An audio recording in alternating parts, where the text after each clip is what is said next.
लग्न ठरलं thanks to Marathi matrimony. लग्न म्हणजे मराठी मॅट्रिमनी. विश्वासाची 26 वर्ष. लाखो सुखी दाम्पत्य. डाउनलोड करा मराठी मॅट्रिमनी. आणि यानंतर आता बातमी आहे बच्चू कडूंची. शिंदेच्या शिवसेनेने बच्चू कडूंना विधान परिषदेसाठी आमदारकीची ऑफर दिली, मात्र त्यासाठी पक्षाच्या विलिनीकरणाची अटही ठेवली. स्वतः बच्चू कडूंनीही सकारात्मकता दाखवलेली आहे. पाहूयात या संदर्भातला हा रिपोर्ट. आम्ही शिंदे साहेबांना आम्हाला विधान परिषद दिलं, आम्ही त्यांचे पाईक म्हणून राहू, मेहनतीनं काम करू. शिंदेच्या शिवसेनेकडून आलेल्या विधान परिषदेच्या ऑफरवर बच्चू कडूंनी सकारात्मकता दाखवली आहे. शिंदेंनी विधान परिषदेची आमदारकी दिली तर त्यांचे पाईक होऊन काम करणार, पण चर्चा होणं आवश्यक आहे असं बच्चू कडू म्हणाले. आम्ही शिंदे साहेबांना आम्हाला विधान परिषद दिलं, आम्ही त्यांचे पाईक म्हणून राहू, मेहनतीनं काम करू, प्रामाणिकपणे लढू. शिवसेना किती वाढवायची आहे तोही प्रयत्न करू, तो विषय नाही आहे. त्याच्यापेक्षा महत्त्वाचा विषय आहे की आम्ही जेवढं मायबापाने मानतो तेवढंच आम्ही दिव्यांग आणि शेतकरी मजुरांना मानतो. म्हणजे आमच्यासाठी ते देवासमान आहे. आणि म्हणून त्यांच्यासाठी जर मोठा संघटन त्या मुद्द्याच्या सोबत उभं राहत असेल पक्ष, तर मग आपण सगळी चर्चेतूनच होईल ना. आता चर्चेचा निरोप येते का नाही आहे तो प्रश्न महत्त्वाचा आहे. आमदारकीची ऑफर देताना प्रहार पक्ष विलीन करण्याची अट शिंदेंनी ठेवल्याची माहिती आहे.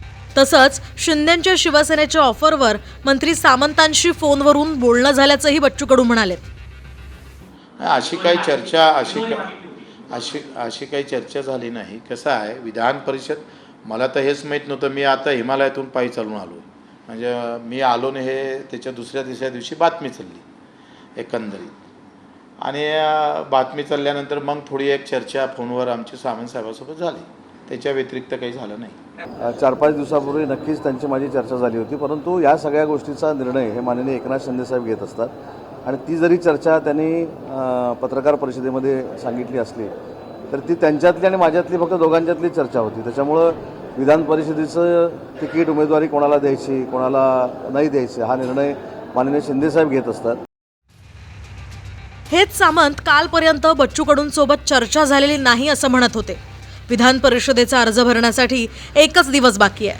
त्यामुळे आज रात्रीच कडू आणि शिंदेंमध्ये चर्चा होऊन अंतिम निर्णय होईल. आम्ही आमदारकीसाठी जाणार का, तर बिलकुल नाही. आमचे मुद्दे आहे का जे काही दिव्यांगाचे उर्वरित प्रश्न आहे त्याला लगेच कुठेतरी आम्ही पाहतो पूर्तता झाली पाहिजे. आम्ही भावासाठी शिंदे साहेबांना उद्या जर विचार केला आमचा, तर आमचाही प्रस्ताव आहे, त्यांचाच थोडा प्रस्ताव. आम्ही काय म्हणते, पदासोबत युती करणारे लोक नाही आहे. पदासाठी किंवा निवडणुकीसाठी युती करणारा बच्चू कडू नाही आहे. ते इतर पक्ष करतात युती, म्हणजे निवडणुका आल्या का यांच्या युत्या होतात. बच्चू कडूची जे काही युती आहे ती मुद्द्यासोबत असेल. मुद्दा असेल तरच मग आम्ही समोर पावलं टाकू. फॉर्म भरण्याच्या तयारीने आलात मुंबईला? नाही, फॉर्म भरायला काही जास्त वेळ लागत नाही. आता 6 महिने 1 वर्ष अगोदर आपण भरलाच होतं. ते कागदपत्र बॅगीतच असतं.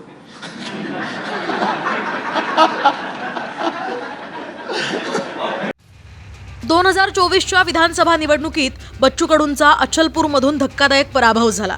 त्यानंतर आता शिंदेच्या शिवसेनेनं बच्चू कडूंना आपल्या गोटात घेण्यासाठी प्रयत्न सुरू केलेत. अर्थात बच्चू कडू आपला पक्ष शिवसेनेत विलीन करणार का हे काही तासातच स्पष्ट होईल. निवृत्ती बाबरसह bureau report, TV9 Marathi, Mumbai.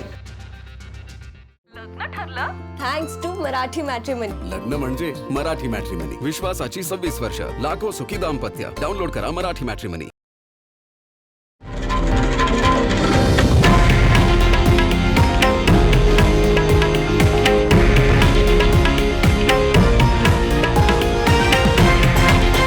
हे आहे देशातील नंबर 1 न्यूज नेटवर्क आणि आपण पाहत आहात TV9 मराठी, एकमेव.